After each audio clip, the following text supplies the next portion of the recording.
Hello! Also, surprise! Dave here, and what you're about to hear is our very first ever live performance where we joined the crew over at Jack Jackson for a live, improvised, detective noir story thing. If you want to know more about what they do over there, then stick around after this episode and I'll explain it all to you. But in the meanwhile, no more waiting. Here's Jack Jackson, starring Wasting All the Time. Give a round of applause for our special guest, Wasting All the Time. These losers are slumdogging it with our tiny little thing that we're doing. So we're very appreciative of them coming out. Did they bring their cats? They didn't bring the cats. No. Just jump right in. You guys have a general idea of what this is, hopefully.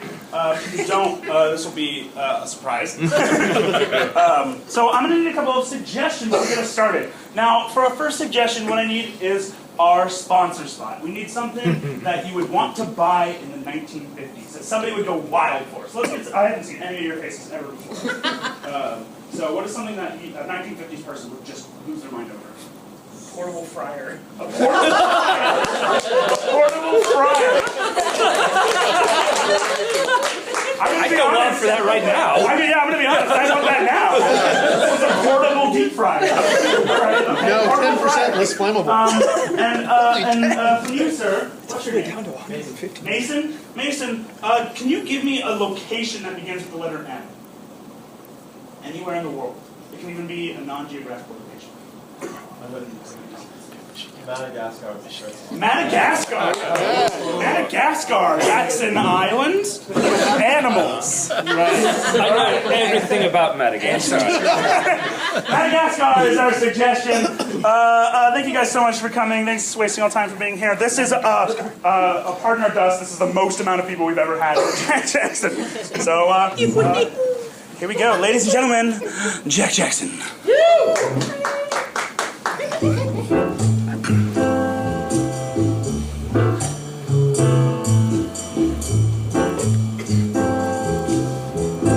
It's time for an all-new episode of Jack Jackson, P.I., sponsored as always by Peterson's Portable Deep Fryers. It's never too oily to oil Peterson's Portable Deep Fryers.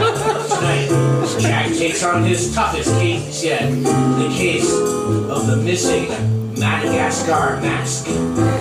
Sponsored by Peterson's Portable Fryers.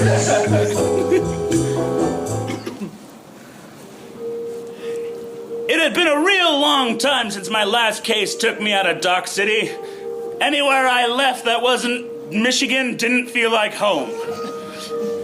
I'd gone way over the big bathtub this time for a very special sort of case. Something I thought I'd need a little bit of assistance on. So I brought in a crack archaeologist to help me out as a partner on this case. Jackson, you know I don't appreciate being pulled out of retirement. His name was Jonathan Johnson. He was a retired professor of archaeology, believed he knew everything about the other side of the world and what was buried under it.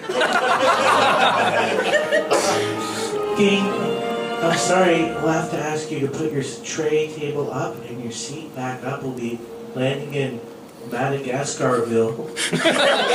Madagascar was our destination. Well, old Johnny boy, looks like it's time to hit the snooze button, if you know what I'm saying. I don't. What? What does that mean? It means we're going all nappy night time before we hit Madagascarville, Madagascar. Oh, all right. I don't like sleeping on planes. This is new technology. Yep, I remember.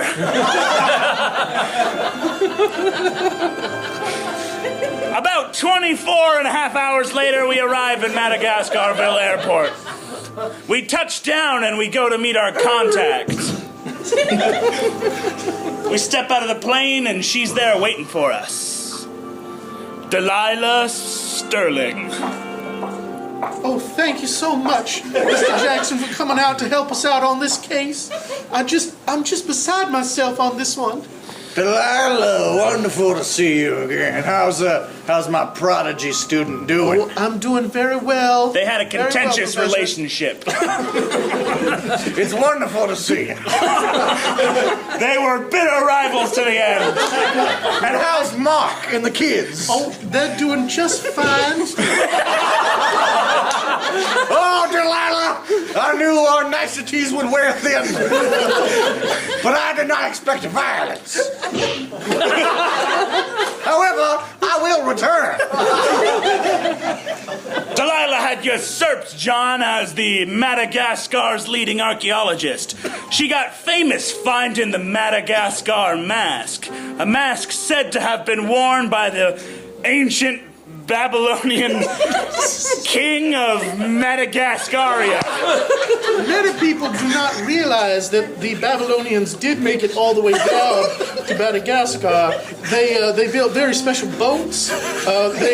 She always told everyone about Madagascar the second they got off their plane.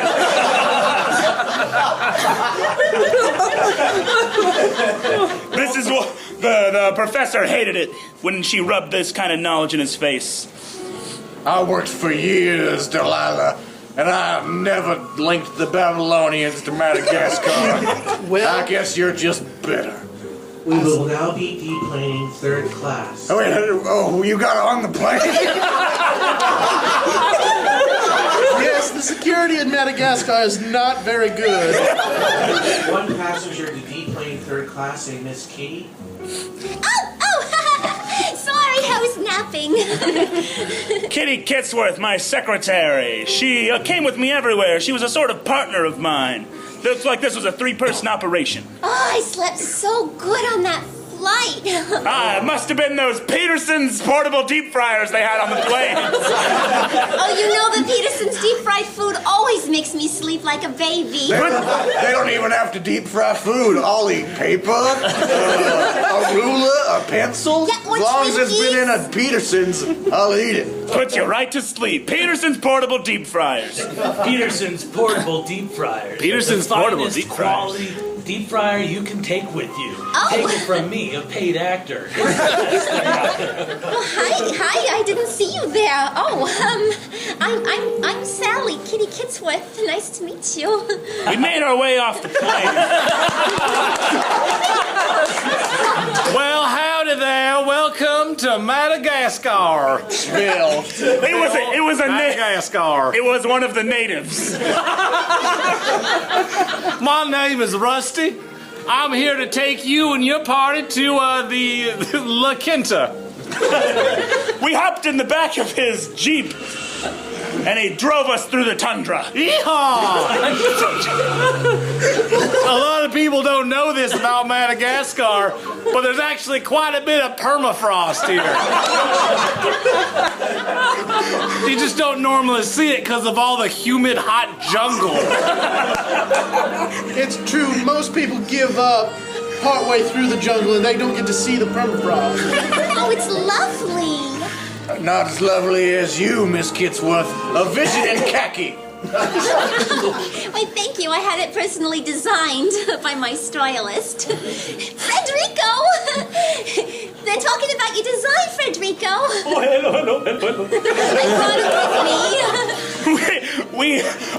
Our 9-seated Jeep pulled up to the native village. We piled out of the Jeep and headed over to Miss Delilah's tent. Gentlemen, welcome to the village. The native chief was here. Delilah had him waiting for us in the tent. Oh, hi there, Greg. Thanks for holding down the fort for us. Hey there, Delilah. You are here about the mask? That's right. We're the Americans that you brought in to find your missing Madagascar mask. Because apparently Delilah wasn't so bright as she couldn't find it herself.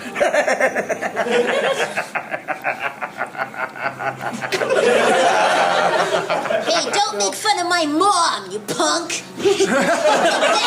Oh, a punch runs in the family, huh? Yeah, you bet. Whoa. Let's settle down, everyone. Settle down. We got a case to solve here. Somebody stole this mask. Mind if I help myself to a drink? That's our Sacramento. Okay, no, go ahead. What is this? 52? 50? 51? That's blood. That's blood. A good year.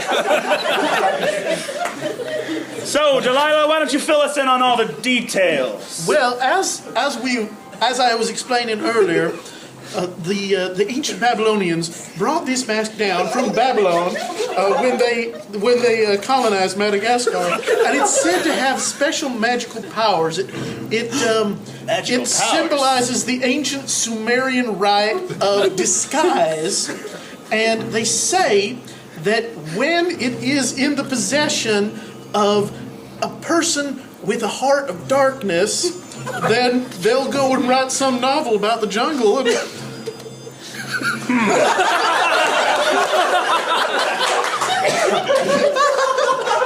That's pretty close, I guess. I see. we're still translating the tablets. Jackson, we fear that some of the worst villains in history have been in control of this mask. Genghis Khan. Genghis Khan. He was in control of this mask for much of his reign. Who else? Others. What other villains before 1955 controlled the mask of... Can you think of no one? We cannot confirm it, but Maybe one like me! Ha ha! Oh no!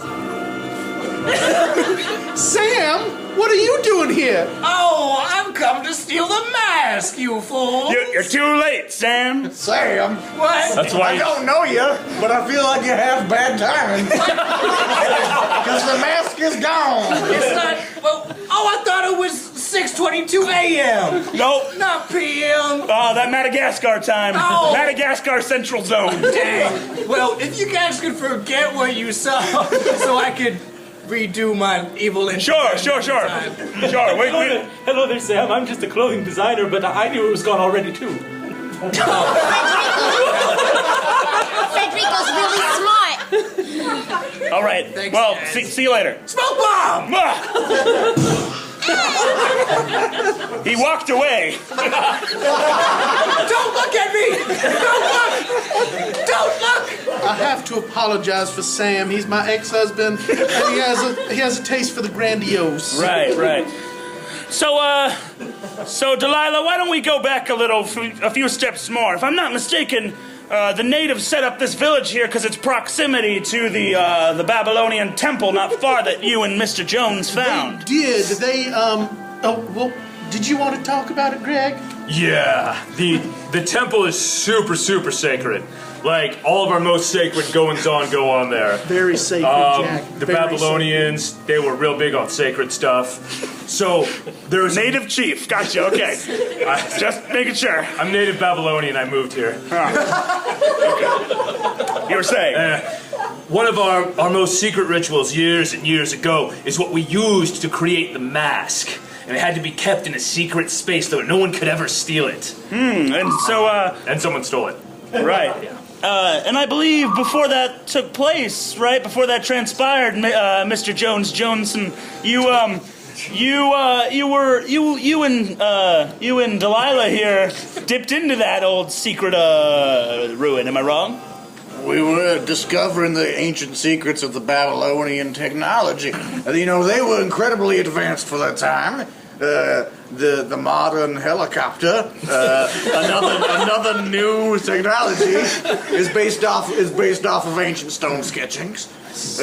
And we protected that temple. We protected that mask. I protected that mask for decades without one incidence of theft. Professor, you're 45 years old. How were you protecting it for decades? I started at 3. My family lived in Madagascar. I'm not even American. not technically, but as you might tell, There's kind of a mixed culture vibe here. Are you one of those sovereign citizens? Classic Madagascar. It's a real mixing pot, like they say. I never would have been able to tell, Mr. Jones. I thought your accent was something like Indiana. Indiana accent there, Jones. Madagascar Jones. Well, Jones, I think maybe it's best if we, me, you, Delilah, and Kitty go and check out the temple. I have a hunch that somebody might have been unhappy that this sacred mask had been disturbed from its resting place. Okay, I'll just go back to the hotel. Oh, hi, Federico. Don't worry, Federico. I'm sure there's plenty of people that sound just like you there. And Federico, you're too valuable to risk on such a dangerous occasion. We need a stylist. Who would make all these pip hats and khakis? You guys, it doesn't work. Don't try, I know what you feel. We hopped back in the Jeep and made our way to the ancient Babylonian pyramid. Now, most people associate pyramids with Egypt, but the Babylonians were the ones who really perfected the design. You see, this Egyptians were a bunch of idiot savants with chisels. The one thing that brought Jones and Delilah together was their love of Babylonian Madagascarian architecture. Souvenirs, snow globe, buttons. If anything's gonna piss me off, it's the prophetization of ancient culture. We passed the gift shop and made our way to the temple. snow globes, t-shirts. If you had slowed down, I would have given that boy a 1-2. These people have just as much right to earn a living, Professor. They should dig up stuff and dust it off like a real man. We got up to a great set of stone doors that looked like they hadn't been disturbed in centuries. There were vines crawling all over the front of it. Kitty walked up and examined them. Oh, they're all sticky. Oh. She hit a button by mistake, and the door swung open. See? Technology. Told you all about it. Who dare enter this Babalascarian temple? A voice echoed from deep in the chambers, but it was too dark to make out. Jones grabbed one of the torches and lit it with a flint and steel. Everybody calm down. This is my territory now. We stepped into the temple and started making our way through the dark and dank dungeon-like walls. If you lack a heart of darkness, this temple will be your doom, bruh. Anyone got a heart of darkness here? Anyone? It's a riddle. A riddle, you say? A riddle. We started. The heart of darkness refers to a physical object, not an actual mindset or. A dart flew by and Jones caught it with his torch. Like I said, not my first rodeo or my first and second and third dart. He started walking forward, catching the darts with his torch. All it's doing is giving me more wood to burn. Moving forward, Jones triggered nearly every trap. And up. Just gotta give that statue a slap. And a slap. And He clearly knew his way around ancient tombs. Eventually, his torch was more. sorry, you just have to shoot that monkey. I missed though. Eventually, his torch was more dart than torch. That ought to do it. We came to a staircase that led downward into the darkness. Jack, listen. Kitty pulled me aside. That guy that was trying to sell you things and snow globes and stuff, Right. he slipped me something while you weren't looking. It's this little black stone. I took a look at it. It looks kind of like a heart. I know, I thought it was kind of creepy, but kind of romantic at the same time, and I was going to give it to you later, but then I didn't know if you would think I was crazy or weird for doing it, and then I thought maybe I'll hold it on until later, and then I can keep it as a keepsake for this trip, and I can think back on it. Proceed no further without the heart of darkness. And that's when it hit me. I thought, well, maybe it's a heart of darkness. Now, everybody, about it, don't worry. I knew we would come to this point. Let me just look through my rucksack. Gotta be in here somewhere. Gonna find, all right, passport, newspaper, Peterson's portable fryer. God, I forgot how easily they collapse. Don't use that right now, though, or else it'll make you sleepy. Need my wits about me. I Right. hear they're 5% less flammable now. Yes. Oh, around 50% flammable. That's right. 2 out of 5 doctors recommend it. The other 3 reprimanded. Said a voice from down the stairs. A shadow phased in from the darkness, right at the edge of the torchlight. He carried a spear and had skulls hanging around his neck. Ah, Rodney! Hi there, I'm the janitor. Now, I told you about the technology. Let me tell you about the spirituality. They decided that it was above any Babylonian human to do the picking up, so they made Rodney. A totally human man. It would be weird if he was supernatural in some way, because that's not the theme of this podcast. Well, he's immortal. He's the immortal Babylonian janitor. Frozen in this stage is an old man. If he ever left the pyramid, he would crumble. I see. At least that's what we tell the foreigners. Behind him, there was a bunch of cups. Yes, kids come down here on the weekends and they party and they play. Red Solo cups all over the ground. He was sweeping them up. They had a game of beer pong here earlier. Just fixing that up. Anyway, I don't want to alarm anybody, but the classic Babylonian technology of clocks is on display. I think some kind of timer is going off. When we looked, we saw it. A sand dial that was ticking down. That's some really heavy sand. 1 grain of sand at a time. Yeah, I know. I had to clean it all up and put it in there to begin with. Rodney, the janitor. Why don't you take the 4 of us down to the Mask of Madagascar? Well, I would if I knew where it was. I can show you where it used to be. A section of the wall exploded. Sand falling in from above, completely closing us in the chamber. We were trapped. We like a bit of drama around here. No, I'm afraid that this is no Babylonian booby trap. This is outside. This is foul play. This is the destruction of a sacred temple. It does look more Sumerian in make and model. Ah, Sumerian. So sorry, you guys. That was me. I'm outside the temple. Can't have foreigners poking around our sacred Madagascarian mask sites.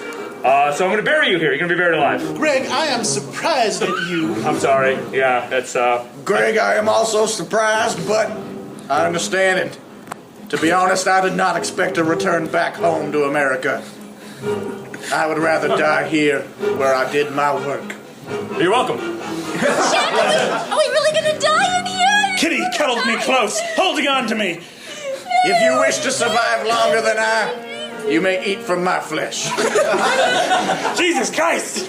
I don't think it's that bad. There's still this downward tunnel.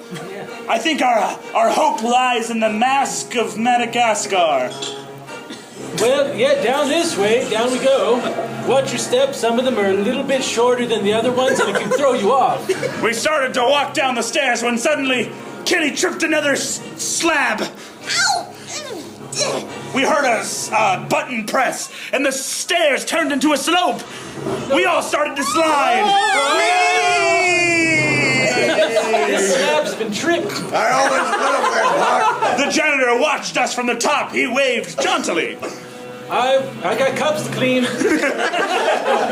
Present the heart of darkness. We landed in a big open room. Quicksand on the floor, slowly sucking us in. Vines hanging above, just out of reach. Those sticky vines again. Ugh. Scorpions crawled all over Jones. That's okay. I'm ready. Take me, God. Now, where did we come down on the whole Heart of Darkness thing? Do we have that or do we not? I'm afraid that I left my knapsack with Rodney.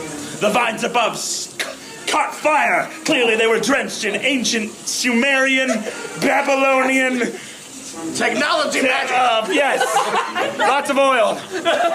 Jack, if we're gonna die after all, I guess I might as well give this to you now. It's my black heart. Oh, yeah, I didn't mention that. She handed me the Heart of Darkness. My God, that's the Heart of Darkness, Jackson. God damn it, I wanted to die.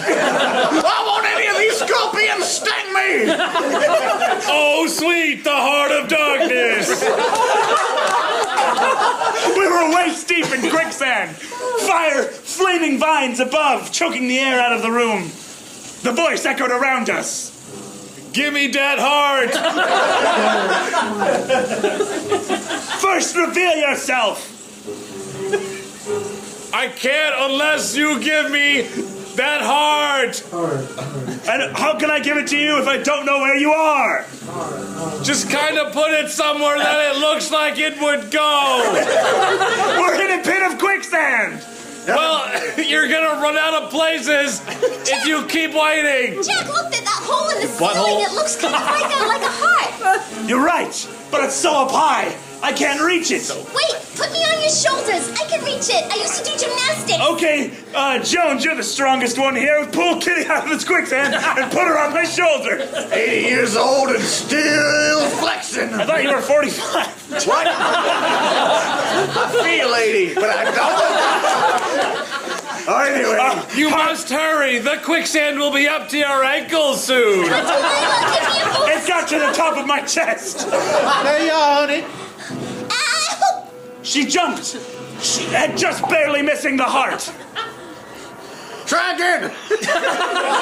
This was kind of the only solution. Scorpions crawled all over Jones's face. Bite me! Pinch me! The air was completely starved from the room. I started to quicksand. Everything went black.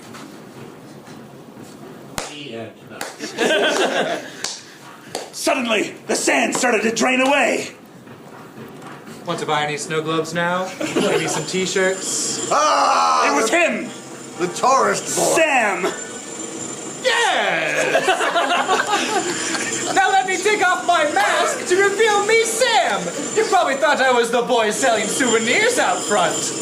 That's when we realized he was wearing the Mask of Madagascar. It completely hid his shape. Yeah. I can turn into anything I want now. So you were the voice all along. Yes, that was my other voice. I'm quite a range, you know. Let's hear a few.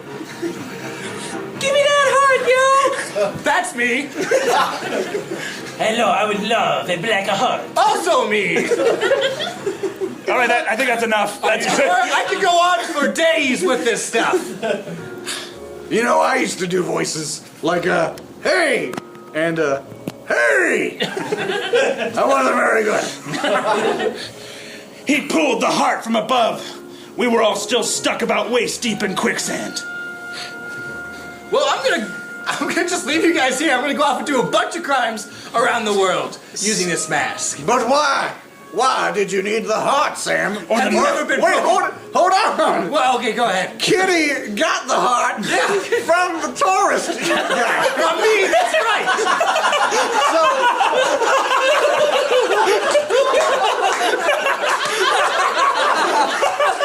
My question, and maybe, yes.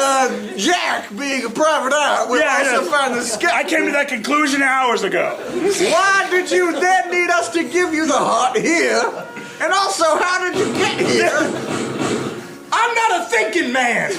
I'm a shooting man. Well, why didn't you shoot me? I want to die. Bullets flew past us, and he made his way to a secret exit, cutting a chandelier and zipping away in a rope. Also, chandeliers, another Babylonian technology. Hurry up, everybody. Jump in the 9-seater. We'll give chase. He the wall, landing in the pit of quicksand. Hop on in. We jumped in the back of his 9-seat Jeep. Time to try out my 4-wheel drive. That's new technology. I sure hope he doesn't turn because it's really hard to turn a 9-seated Jeep. We smashed through the second wall and we're flooring it through the jungle. Sam, the trinket man, was far ahead of us. He was in a plane. That is very weird, but also astounding that the Babylonians made so much room underground. They were amazing. We came out of a cave and flew up above the jungle canopy. Let's see if he can escape my Tokyo drift.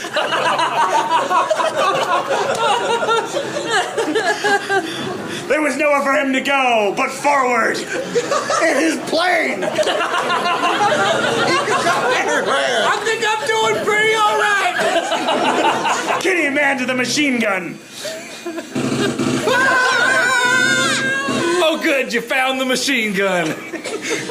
Hold on tight. I'm gonna eject the wings from the side of this bus. I've never felt so alive! The wings slowly started to eject as we drove through the jungle. I don't like planes. We came to a cliff edge. The wings weren't fully out yet. Trading bullets back and forth. The 9-seater Jeep dipped off the edge, diving into the canyon below. A rushing river surged past us. Then the wings finally ejected the very last possible second. Banking up and through a waterfall, we appeared into the sky. We were above the clouds of Madagascar. Isn't it a beautiful sight? Flying over Madagascar in a 9-seater Jeep.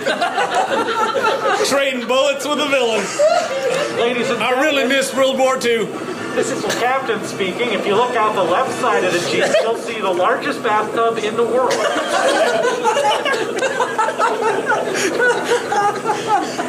I take that to mean we're flying south. Southward we went, towards the southern edge of Madagascar. Delilah, are you okay?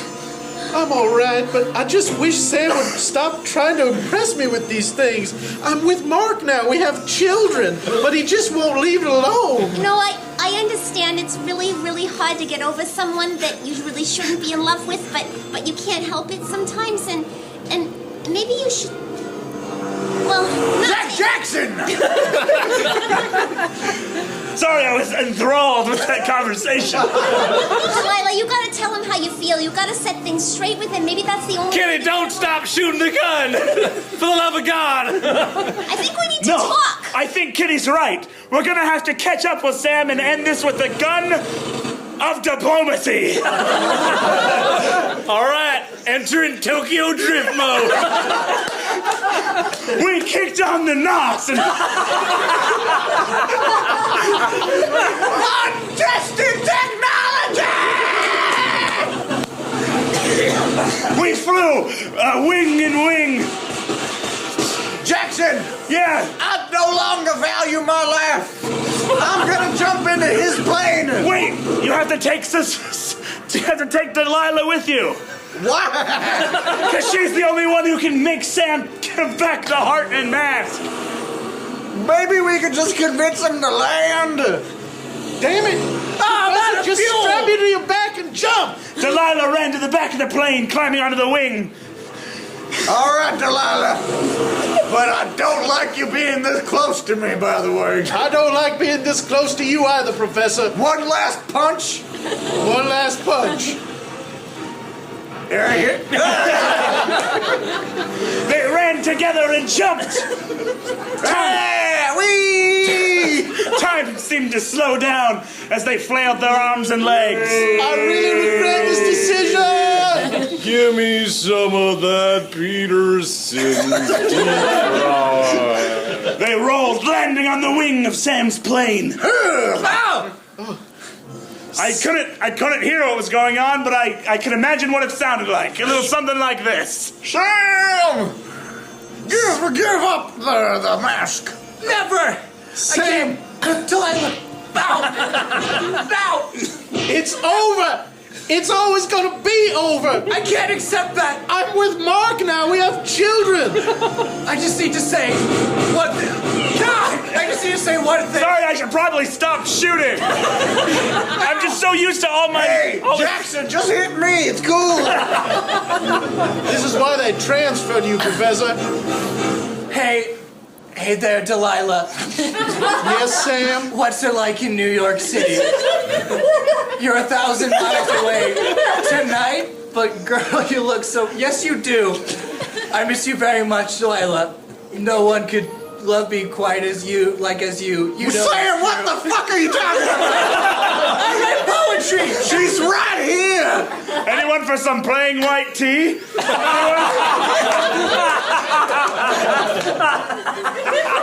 Delilah, I understand the jig is up. I just think if I did stuff like we did when we first met each other, you thought it was cool. That's when Delilah noticed it. One of my stray bullets hit Sam right in the throat. My throat! Oh, Sam, have you been bleeding from your neck this whole time? You guys probably just followed the blood trail. That's why it was so easy to track. Jackson through the sky! Yep. Jackson, why are your bullets so tiny? It's taking an hours to bleed. I've got a lot of blood and a lot of love to give. He pulled Delilah close. Jones grabbed the wheel of his plane. Take care of yourself, Delilahs. I will. He put the mask and heart into her hand. I trust you with this ancient Babylonian, Somalian, Madagascarian power. It is very intersectional, yes. It is. All right, Delilah, time for you to go back on the plane that's not out of fuel. Huh? He threw her over. You're gonna have to time it with my barrel rolls. We caught her just barely into the 9-seater. Oh, good thing I did lifted weights yesterday. And that is why I never went to college. Professor Jones flew forward. Sam, you were a horrible student, but I always liked you. He had scorpions all over him. You always seem to attract scorpions. And were a really good professor, and I always liked you. Let's go find out what it's like in the next world. What? Jack, you telling me they never found the plane wrecks, huh? That's true. Not even smoke.